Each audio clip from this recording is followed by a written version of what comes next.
Hey friends, let me ask you a question. What if someone could look at your face and know your whole future? Not guess, no. You will become rich in 5 years. You will lose money next week. You will become an emperor. Sounds crazy, right? But about 1,400 years ago, in ancient China, there was a man who could do exactly this. His name was Yuan Tiangang. People called him a monster genius. Not because he was bad, but because his power was too amazing, too accurate too. Impossible to explain. He predicted that a baby girl would become emperor. Everyone laughed. But 40 years later, she did. Tonight, I will tell you his full story. It is long. It is strange. It is wonderful. So close your eyes, relax your body. Let my voice carry you back, 1,400 years, to a time of mystery and magic. Let me first tell you about Yuan Tiangang's time. He lived during a very special period. It was the end of the Tui Dynasty and the beginning of the Tang Dynasty. What does this mean? It means everything was changing. The old government was falling apart. Wars were everywhere. A new emperor was rising. Nobody knew what would happen next. In times like this, people feel scared. They want to know, will I be safe? Will my family be okay? What does the future hold? That is why fortune tellers became so important. People needed hope. People needed answers. And Yuan Tiangang was born in a place called Yizhou. Today we call it Chengdu. It is in Sichuan province in southwest China. Chengdu was, and still is, a beautiful place. The land is rich, the rivers are clean, the mountains are green. Many talented people were born there. But Chengdu was special for another reason. It was the birthplace of Taoism. Taoism is an ancient Chinese philosophy and religion. It teaches about nature, balance, and the secrets of the universe. Taoist masters studied the stars. They tried to understand fate. They believed everything in the world was connected. Not far from Chengdu, there was a famous mountain called Hemming Mountain. This was where Taoism began. Many wise masters lived there, studying the mysteries of heaven and earth. Yuan Tiangang grew up breathing this air full of mystery, full of ancient wisdom. Maybe that is why he became who he was. Let me tell you about Yuan Tiangang's family. His father was named Yuan Ji. He worked for the government. His job was to manage food supplies for the army. It was not a big job, not very exciting, but it was a respectable job. The family was not rich, but they were not poor either. They were a scholar family, a family that learning. But the person who influenced Yuan Tiangang the most was not his father. It was his uncle. His uncle's name was Yuan Shoucheng, and his uncle was very famous. Yuan Shoucheng was a fortune teller, but not an ordinary one. He lived in Chang'an, the capital city. He had a small shop on the main street. People came from everywhere to see him, rich people, poor people, government officials, even generals. Why? Because he was almost never wrong. He could read your face and tell your future. He could look at the sky and predict the weather. Some people said he could even talk to gods. Here is something interesting. Do you know the story, Journey to the West? The story about the Monkey King? In that story, there is a fortune teller. He is so powerful that even the Dragon King, the god of rain, comes to ask him questions. That character is based on Yuan Shoucheng, Yuan Tiangang's uncle. So you can imagine growing up with an uncle like this. Young Yuan Tiangang learned many amazing things. Every day he heard about stars, fate, faces, and the future. This knowledge became part of him. From the very beginning, Yuan Tiangang was different from other children. Other kids played games. They ran around. They laughed and made noise. But Yuan Tiangang was quiet. very, very quiet. He liked to sit alone for hours, sometimes for a whole day. What was he doing reading? His favorite book was called Yi Jing, the Book of Changes. This book is very old, maybe 3,000 years old. It teaches about patterns, about how things change, about how the universe works. Most adults cannot understand this book. It is too difficult, too deep. But young Yuan Tiangang read it again and again. His neighbors often saw him sitting in the courtyard at night, looking up at the sky, watching the stars move. "What is that strange boy doing?" they asked each other. He was learning the language of heaven. Yuan Tiangang had a special gift. Actually, he had several gifts. First, he could remember everything. He read something once, he remembered it forever. Second, he could see patterns. He noticed things other people missed. Third, he could read faces. In Chinese culture, this is called Shangshu, the art of face reading. The idea is simple. Your face tells your story. The shape of your forehead, the lines on your palm, the light in your eyes, they all mean something. They all mean something. No. Are you honest or dishonest? Will you be lucky or unlucky? Will you live long or die young? Yuan Tiangang was a master. Even as a teenager, by age 15, people said he could look at someone and tell their future. Zhang San will get a promotion. Next day, Zhang San got promoted. Li Si will lose money. 3 days later, a thief robbed Li Si's house. Again and again his predictions came true. Word spread first in his village, then in nearby towns. Soon, everyone in the region knew his name. People started calling him Little Immortal, the young god. Let me tell you a small story. One day, an old farmer in the village lost his cow. This was a big problem. In ancient times, a cow was very valuable. Without a cow, a farmer could not work his fields. He might starve. The old man looked everywhere. He asked everyone, but nobody had seen the cow. Finally, someone said, "Why don't you ask Yuan Tiangang?" The old farmer was not sure. Yuan Tiangang was just a teenager. How could a teenager help? But he had no other choice. So he went.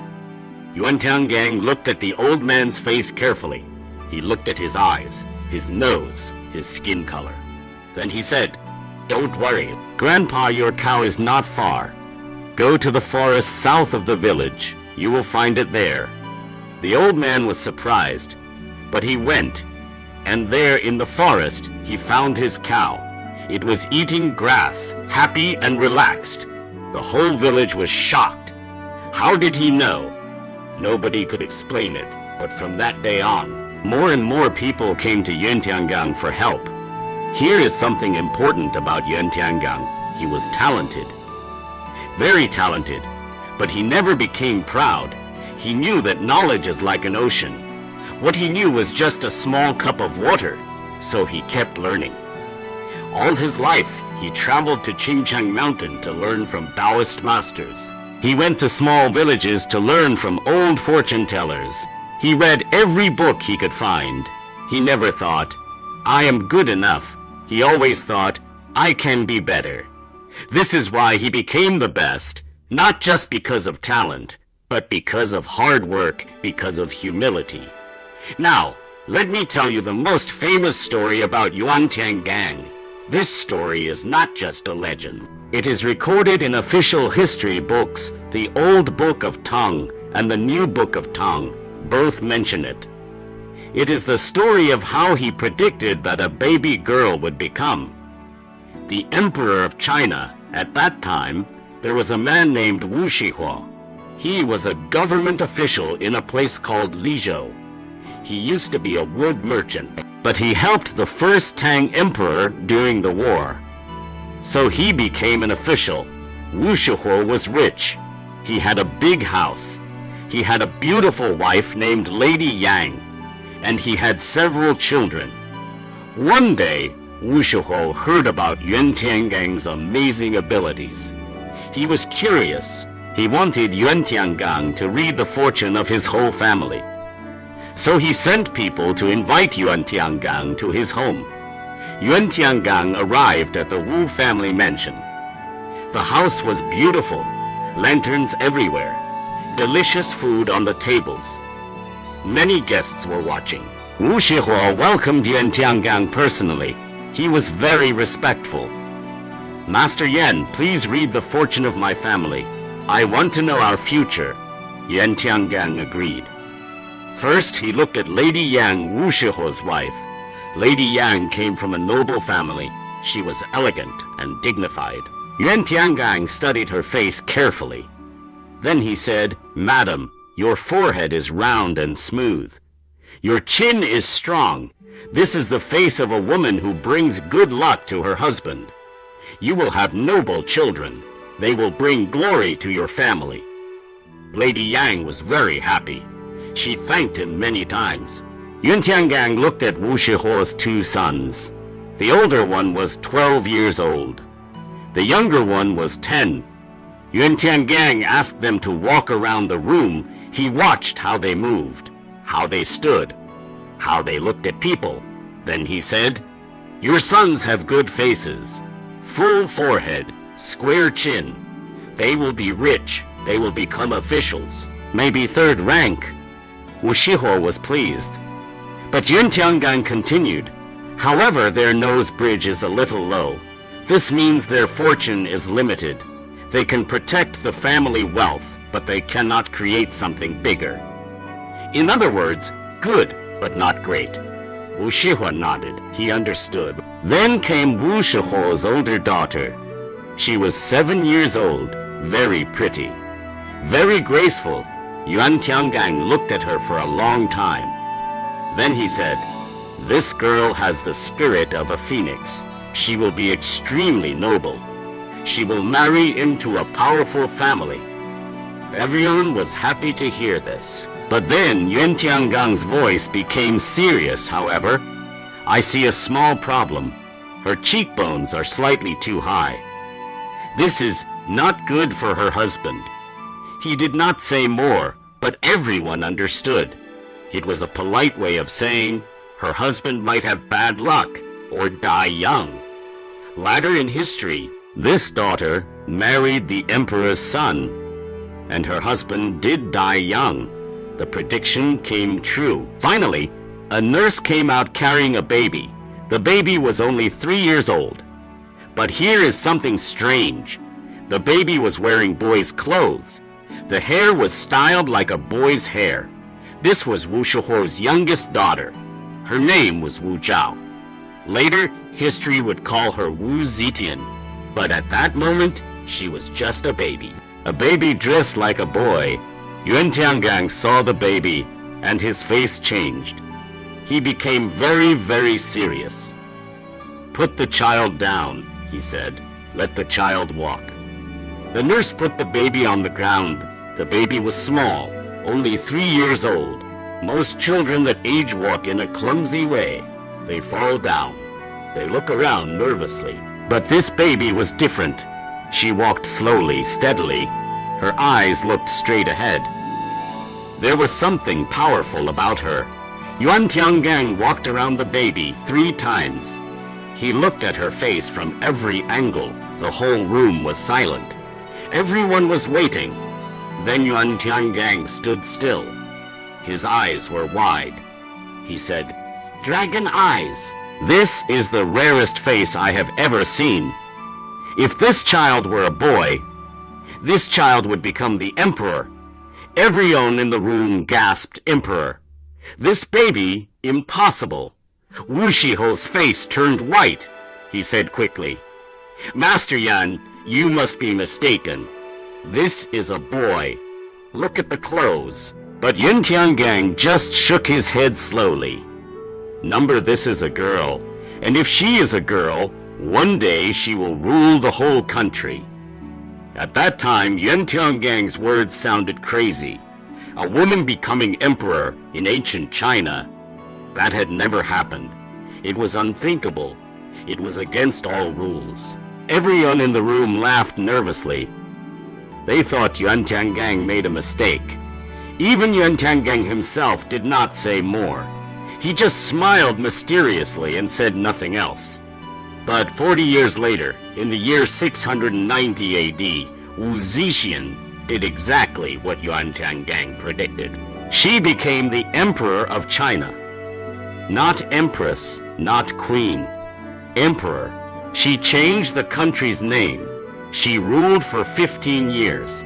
She was the only female emperor in Chinese history. Yuan Tiangang's impossible prediction came true. The story of Wu Zetian is the most famous. But Yuan Tiangang made many other accurate predictions too. Let me tell you about a general named Daogi. When Daogi was young, he was poor. He had no money, no job, no future. One day, he heard about Yuan Tiangang. He went to see him. Yuan Tiangang looked at Daogi's face. Then he looked at his palm. He said, "Your forehead is high and full. Your chin is round and strong. In 10 years, you will become very powerful.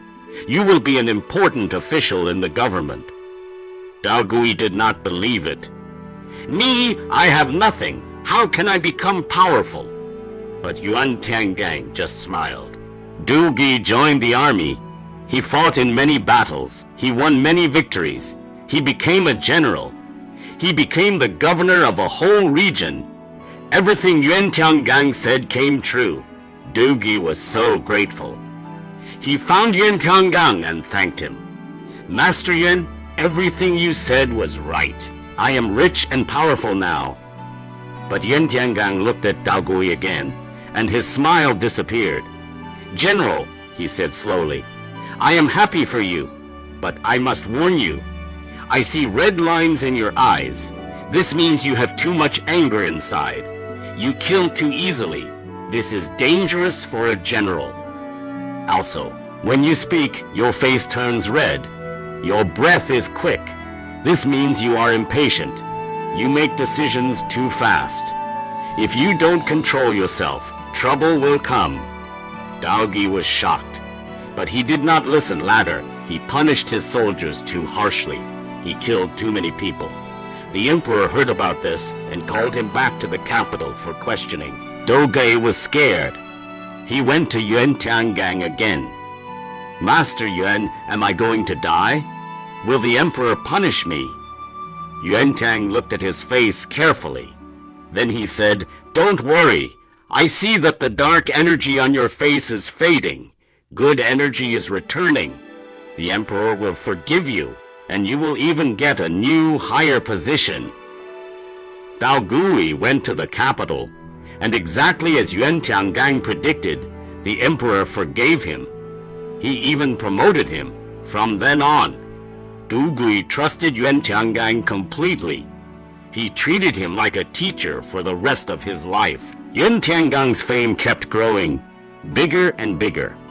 Finally, his name reached the most powerful man in China, Emperor Taizong of Tang. Emperor Taizong was one of the greatest emperors in Chinese history. He was smart. He was curious. He wanted to meet this amazing fortune teller. In the year Liu Sen R.A.D., the emperor sent an order, "Bring Yuan Tiangang to the capital." When Yuan Tiangang received this order, he had mixed feelings. Going to the capital was an honor, but it was also dangerous. The imperial palace was full of politics, full of jealousy. One wrong word could mean death, but he had no choice. When the emperor calls, you go. So Yuan Tiangang packed his things and traveled to Chang'an. Yuan Tiangang arrived at the imperial palace. It was huge. It was beautiful. It was terrifying. Emperor Taizong received him in the main hall. The emperor was sitting on a golden throne. Around him stood dozens of officials. All of them were staring at Yuan Tiangang. But Yuan Tiangang was not nervous. He walked forward calmly. He bowed respectfully. Then he stood straight and met the emperor's eyes. Emperor Taizong was impressed. This man had the air of an immortal. His face was calm like still water. His eyes were bright like stars. When he spoke, his words were clear and wise. The emperor asked him about astronomy. Yuan Tiangang answered perfectly. The emperor asked him about history. Yuan Tiangang answered perfectly. Yuan Tiangang answered perfectly. Emperor Taizong was very pleased. "I want you to stay in the palace," the emperor said. "You will be my advisor. Whenever I have questions, I will ask you." Yuan Tiangang bowed. "I am honored to serve your majesty." From that day on, Yuan Tiangang lived in the capital. He became one of the emperor's most trusted advisors. In the palace, Yuan Tiangang met another remarkable person.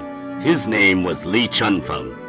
Li Chunfeng was younger than Yuan Tiangang, about 20 years younger. He was a genius in mathematics, astronomy, and calendar making. The emperor saw that these two men were both extraordinary.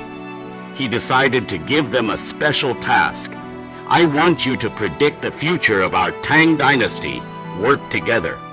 Tell me what will happen in the years to come." This was a huge responsibility, but also a huge opportunity. Yuan Tiangang and Li Chunfeng began to work together. They built a special tower in the south of Chang'an. This tower was for watching the stars. It was very tall, about 3 meters high. On top, they put special instruments, devices for measuring the positions of stars and planets. Around the tower, they planted pine trees. The air was fresh. The nights were quiet. It was the perfect place to study the sky. Every night, Yuan Tiangang and Li Chunfeng climbed the tower. They watched the stars. They wrote down what they saw. They calculated, they predicted. One night, something amazing happened. He was trying to predict the future of China. He used the stars. He used numbers. He used ancient formulas. And he became completely absorbed in his work. He predicted one thing, then another, the fall of Tang Dynasty, the rise of Song Dynasty, wars, peace, emperors, rebels. He kept going and going and going.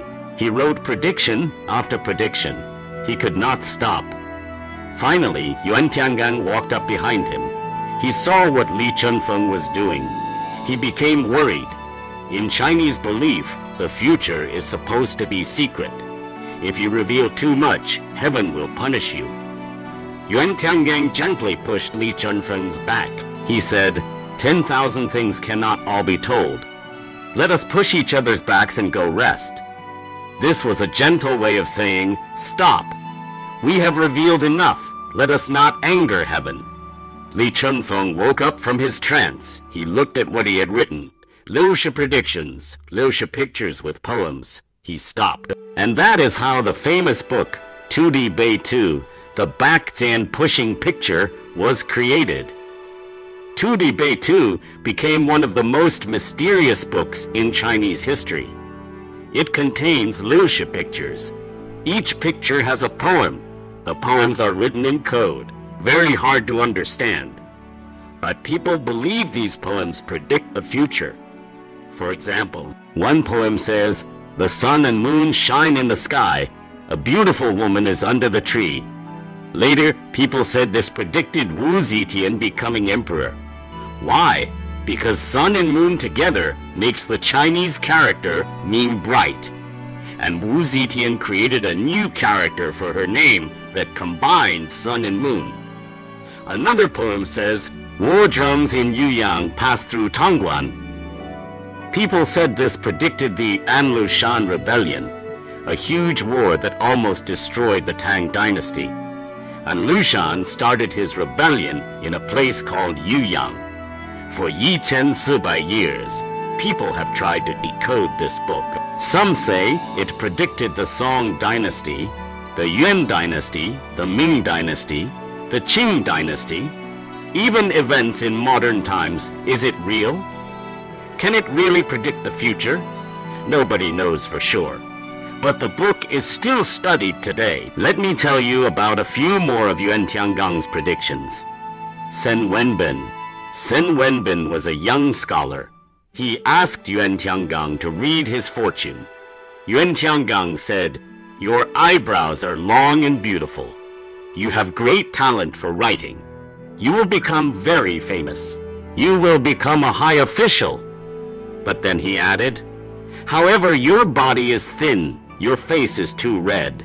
This means your heart works too hard. You will rise too fast. Your body cannot keep up. I am afraid you will not live long." Sen Wenbin later became the prime minister, one of the highest positions in the government. But he worked too hard. He got sick during a military campaign. He died at only 51 years old. Everything Yuan Tiangang said was correct. Du Yan, Wang Guai, and Wei Ting, 3 men were friends. They visited Yuan Tiangang together. Yuan Tiangang looked at each of them. To Du Yan, he said, "You will become famous for your writing." To Wang Gui, he said, "In 10 years, you will be a 5th rank official." To Wei Ting, he said, "Your face is like a tiger. You will become a military officer." Then he said, "But all 3 of you will experience a period of trouble. You will be sent away from the capital. When that happens, maybe we will meet again." The 3 friends were happy about the good predictions. They ignored the warning about trouble. But later, all 3 of them got involved in a political scandal. They were sent to a faraway place as punishment. And there, in that faraway place, they met Yuan Tiangang again. Yuan Tiangang smiled and said, "I told you we would meet again." But he also said, "Don't worry, the dark clouds around you are clearing. In a few years, you will all return to the capital. You will all become powerful again." And that is exactly what happened. All 3 of them came back and became high officials. The most mysterious story about Yuan Tiangang is about his own death. A high official named Gao Shilian. "Master Yuan, you can see everyone's future. But what about your own future? How high will you rise? How long will you live?" Yuan Tiangang smiled peacefully. He said, "I know exactly when I will die. It will be this April." Gao Shilian was shocked. He looked at Yuan Tiangang. The old man looked healthy. His face was pink. His eyes were bright. He did not look sick at all. "You must be joking," Gao Shilian said. But Yuan Tiangang just shook his head gently. When April came, Yuan Tiangang told his students everything he knew. He passed on all his knowledge. Then he took a bath. He put on clean clothes. He sat down calmly, and he died, peacefully, quietly, exactly when he said he would. Some people say that when he died, the room was filled with a strange, beautiful smell. Some say they heard music from the sky, and some say he did not really die at all. They say he became an immortal and flew away. Now, let me ask you a question. Was Yuan Tiangang Milingzhek? Could he really see the future? Let me share some thoughts with you. First, face reading is not just superstition. Think about it. When you meet someone, you can often tell something about them just by looking. Is this person confident or nervous? Honest or sneaky? Healthy or sick? Yuan Tiangang spent his whole life studying faces. He noticed patterns that ordinary people missed. Maybe his predictions were really just very good observations. Second, his predictions were often vague. Look at Tui Bei Tuesday again. The poems are not clear. They can be interpreted many ways. After something happens, people look back and say, "See, the book predicted this." But before it happens, nobody knows what the poem means. This is called confirmation bias. We remember the hits and forget the misses. Third, history only records the successes. When Yuan Tiangang was right, people wrote it down. When he was wrong, people forgot about it. We only hear the amazing stories. We don't hear about the times he made mistakes. But still, even if we remove all the magic, Yuan Tiangang was still remarkable. He was incredibly observant. He understood people deeply. He studied hard his whole life. He remained humble, despite his fame, and he lived in a time with no science, no technology. Yet he tried to understand the patterns of the universe. He tried to make sense of life and death, fortune and misfortune. That kind of curiosity, that kind of wisdom is truly admirable. Yuan Tiangang has been dead for over 1,300 years, but his legacy lives on. In Sichuan province, there is a place called Tiangong Yuan, the Temple of Heaven. This is where Yuan Tiangang lived in his later years. He chose this location himself because of its perfect feng shui, its harmony with nature. The temple sits between mountains. A river flows around it. It faces south toward the sun. Inside the temple, there is a statue of Yuan Tiangang. He is holding a compass, looking into the distance, as if still studying the secrets of heaven. Every year, thousands of people visit this place. They want to feel the energy of this legendary master. In Chinese culture, Yuan Tiangang has become a symbol of wisdom. Many stories and novels include him as a character. In Romance of the Sui and Tang, he appears as a wise advisor. In Shuigang, Rebels Against Tang, he helps the hero. Whenever a story needs a mysterious wise man, Yuan Tiangang appears. And Tui Bei Tuesday, people still study it today. Some people think it is nonsense. Others think it is a real prophecy book. But everyone agrees it is a fascinating piece of Chinese culture. What can we learn from Yuan Tiangang's story first? Keep learning. Yuan Tiangang never stopped studying. Even when he was famous, he kept looking for teachers. He knew that knowledge has no end. Second, stay humble. Yuan Tiangang never bragged. He never said, "I am the best." He always treated others with respect. Third, observe carefully. Yuan Tiangang paid attention. He noticed small details that others missed. This is how he understood people so well. Fourth, respect the unknown. Yuan Tiangang knew that the universe is vast and mysterious. He did not pretend to know everything. He approached life with wonder and humility. These lessons are still valuable today. In our world of technology and science, we can still learn from this ancient master. Okay, friends, the night is very deep now. Outside your window, the stars are shining. The same stars that Yuan Tiangang watched 1,400 years ago. Can you picture him? An old man with white hair, sitting on a tower, looking up at the sky, thinking about the patterns of the universe. His eyes are calm. His mind is peaceful. He is not worried about tomorrow. He is not sad about yesterday. He is just present, just watching, just wondering. There is something beautiful about that, isn't there? We spend so much time worrying about the future. What will happen? Will things be okay? But Yuan Tiangang teaches us the future will come, whether we worry or not. What matters is how we live today. Are we curious? Are we kind? Are we humble? If we live well today, tomorrow will take care of itself. Now let your body relax completely. Let your shoulders drop. Let your breathing slow down. Imagine you are sitting on that ancient tower with Yuan Tiangang. The night is quiet. The air is cool. The stars are bright. He turns to you and smiles. Don't worry, he says gently. Everything will be all right. The universe has its patterns, and you are part of them. His voice is soft. His words are warm. Slowly, slowly, your eyes become heavy. The stars begin to blur. The world becomes quiet, and you drift peacefully into a deep, restful sleep. Good night, my friend. Sleep well. and I will see you next time.